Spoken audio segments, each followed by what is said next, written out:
अस्सलाम वालेकुम।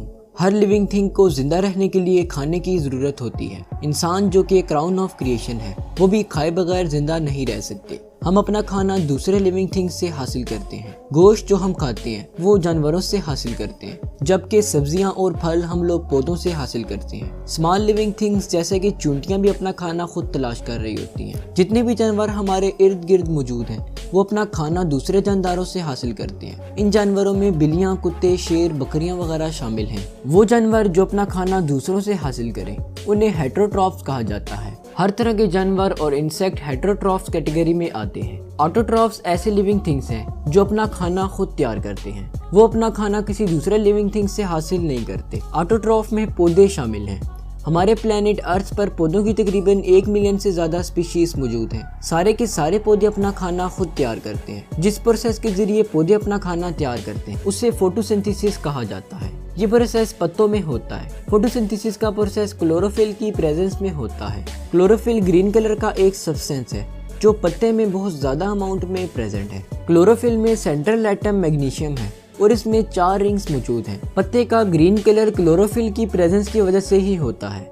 अगर हम पत्तों की डिकलराइजेशन करें यानी उनमें से क्लोरोफिल को निकाल दें तो पत्ते हमें येलो कलर के दिखाई देंगे। फोटोसिंथेसिस के प्रोसेस में रॉ मटेरियल्स के तौर पर कार्बन डाइऑक्साइड और वाटर इस्तेमाल होते हैं। कार्बन डाइऑक्साइड और वाटर के बगैर फोटोसिंथेसिस मुमकिन नहीं है। कार्बन डाइऑक्साइड एक गैस है जो हमारे एनवायरनमेंट में बहुत ज्यादा अमाउंट में प्रेजेंट है। पत्तों में स्मॉल पोर्स मौजूद हैं जिन्हें स्टोमेटा कहते हैं। दिन के वक्त सनलाइट की प्रेजेंस में स्टोमेटा ओपन हो जाते हैं और कार्बन डाइऑक्साइड पौधे के अंदर इंटर हो जाती है। पानी को पौधे में इंटर होने के लिए रूट्स यानी जड़ों का इस्तेमाल करना पड़ता है। जमीन के अंदर पानी बहुत ज्यादा क्वांटिटी में मौजूद होता है और पौधे रूट्स के जरिए इस पानी को एब्जॉर्ब कर लेते हैं और फिर जाइलम के जरिए पत्तों तक पहुंचा देते हैं। जाइलम एक लॉन्ग ट्यूब होती है जो वाटर और मिनरल्स को पौधे के लोअर पार्ट से अपर पार्ट तक पहुंचाती है। जब पानी और कार्बन डाइऑक्साइड दोनों पत्ते तक पहुंच जाते हैं तो पत्ते के अंदर वो आपस में मिल जाते हैं। इन दोनों की रिएक्शन के नतीजे में ग्लूकोज और ऑक्सीजन प्रोड्यूस होती है।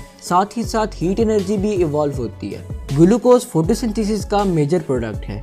ग्लूकोज एक कार्बोहाइड्रेट है जो कार्बन, हाइड्रोजन और ऑक्सीजन से मिलकर बनता है। पौधे का सारा खाना ग्लूकोज की फॉर्म में ही ट्रांसपोर्ट किया जाता है। ग्लूकोज पौधे की ग्रोथ में बहुत इंपॉर्टेंट रोल प्ले करता है। दूसरा प्रोडक्ट ऑक्सीजन बनने के बाद पौधे से बाहर इवॉल्व हो जाता है। ऑक्सीजन गैस स्टोमेटा के जरिए से पौधे से बाहर निकलती है। इसके अलावा फोटोसिंथेसिस के दौरान कुछ पानी बनता है जो फोटोसिंथेसिस के प्रोसेस में ही दोबारा रीयूज हो जाता है। इसलिए ओवरऑल रिएक्शन में हम वाटर को प्रोडक्ट साइड पर नहीं लिखते। अब आप स्क्रीन पर जो इक्वेशन देख रहे हैं ये फोटोसिंथेसिस की इक्वेशन है। फोटोसिंथेसिस के नतीजे में बनने वाली ऑक्सीजन हम सांस के जरिए अंदर खींच लेते हैं। ऑक्सीजन के बगैर हम जिंदा नहीं रह सकते, इसलिए हमारी जिंदगी का इन्हिसार पौधों पर है। कार्बन डाइऑक्साइड हमारी बॉडी में एक एक्स्ट्रा प्रोडक्ट के तौर पर बनती है जिसे हम अपनी बॉडी से बाहर निकाल देते हैं। इसी कार्बन डाइऑक्साइड को पौधे एब्जॉर्ब कर लेते हैं। इस तरह पौधे हम पर और हम पौधों पर डिपेंड करते हैं और दोनों एक दूसरे के बगैर जिंदा नहीं रह सकते। क्या आप जानते हैं कि दुनिया में सबसे पहले फोटोसिंथेसिस किस लिविंग थिंग में हुई थी?